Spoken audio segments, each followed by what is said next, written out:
नमस्कार, मौलिक शक्ति न्यूज देख रहे हैं आप और मैं हूं आपके साथ साइमा। CJI B R. गवई ने एक ऐसा फैसला लिया है जिसके बाद उनकी जमकर तारीफ हो रही है और इस फैसले की चर्चाएं भी तेजी के साथ हो रही है।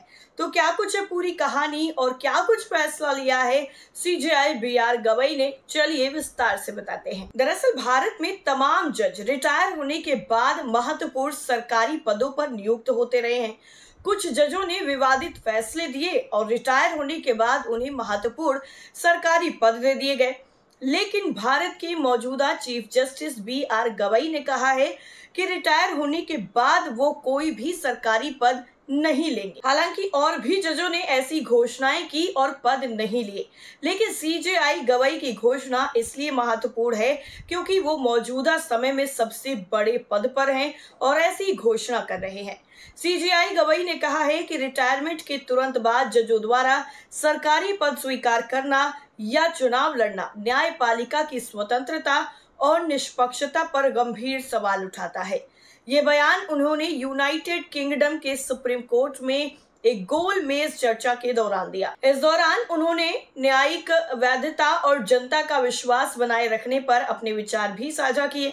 सीजेआई गवई ने जोर देकर कहा कि न्यायपालिका की वैधता जनता के विश्वास पर निर्भर करती है, जिसे स्वतंत्रता, निष्पक्षता और पारदर्शिता के जरिए हासिल किया जाता है। उन्होंने कहा कि यदि कोई जज रिटायरमेंट के बाद तुरंत सरकारी पद स्वीकार करता है या फिर चुनाव लड़ता है तो ये धारणा बन सकती है कि उनके फैसले भविष्य के राजनीतिक या सरकारी लाभ की उम्मीद से प्रभावित थे। इससे जनता का न्यायपालिका पर भरोसा कमजोर हो सकता है। इतना ही नहीं, सीजेआई बी.आर. गवई ने यह भी कहा है कि जजों का सरकारी नियुक्तियां या फिर राजनीतिक गतिविधियों में शामिल होना नैतिक चिंताएं पैदा करता है। ये संदेह पैदा कर सकता है कि क्या उनके फैसले निष्पक्ष थे।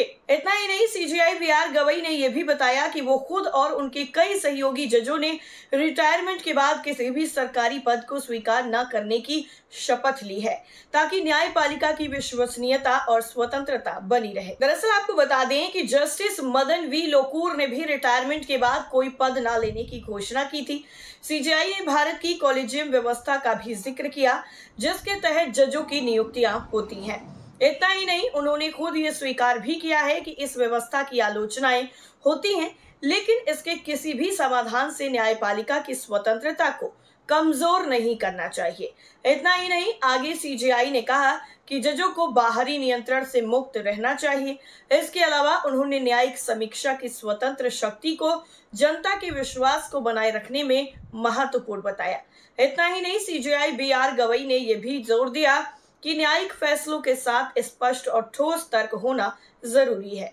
अगर निर्णयों में तर्क की कमी होगी तो जनता के बीच भ्रम और अविश्वास पैदा हो सकता है। इतना ही नहीं, बी.आर. गवई ने आगे कहा कि न्यायपालिका को न केवल न्याय देना है बल्कि उसे एक ऐसी संस्था के रूप में भी देखा जाना चाहिए जो सच्चाई और शक्ति के बीच संतुलन बनाए रखती है। भारत के चीफ जस्टिस गवई ने चेतावनी भी दी है कि अगर जनता का न्यायपालिका पर भरोसा कम हुआ तो लोग गैर कानूनी तरीकों जैसे सतर्कतावादी कार्रवाई या फिर भीड़ द्वारा किए जाने वाले न्याय की ओर बढ़ सकते हैं। इससे कानून व्यवस्था कमजोर हुई।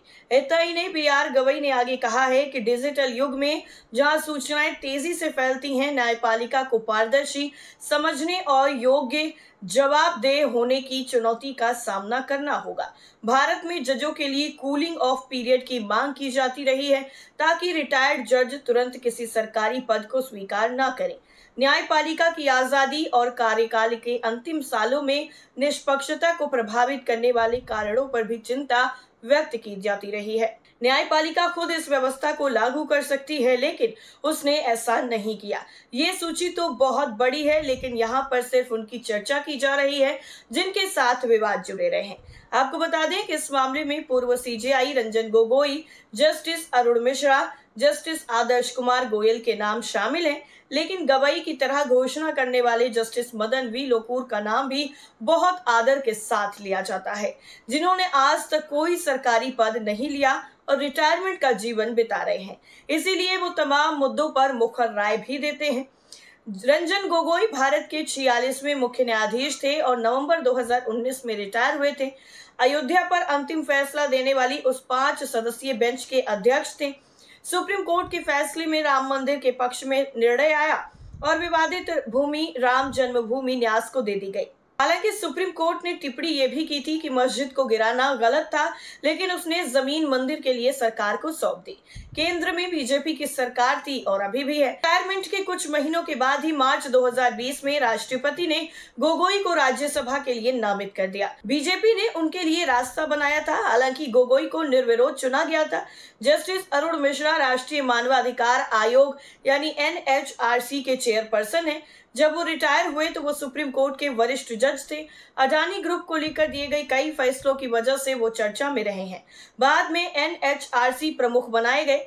वहीं जस्टिस गोयल भी सुप्रीम कोर्ट के जज थे और रिटायर होने के बाद उन्हें नेशनल ग्रीन ट्रिब्यूनल यानी NGT का चेयरमैन बनाया गया। जस्टिस गोयल के कई फैसले विवादित रहे, लेकिन SC/ST अत्याचार निवारण अधिनियम को कमजोर करने वाला फैसला भी उन्हीं का है। ये भी बताया जाता है कि इस फैसले की वजह से ही देश में व्यापक विरोध हुआ और दलित संगठनों ने आरोप लगाया कि ये दलितों के अधिकारों को कमजोर करेगा।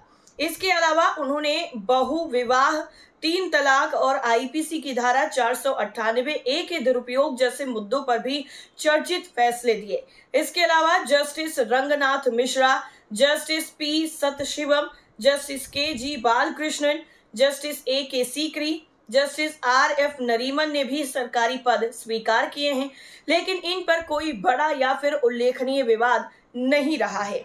यानी कुल मिलाकर के अगर देखा जाए तो CJI BR गवई ने जो ये फैसला लिया है कि वो रिटायर होने के बाद भी कोई सरकारी पद स्वीकार नहीं करेंगे, तो वो न्यायपालिका में एक बहुत बड़ा कदम माना जा रहा है।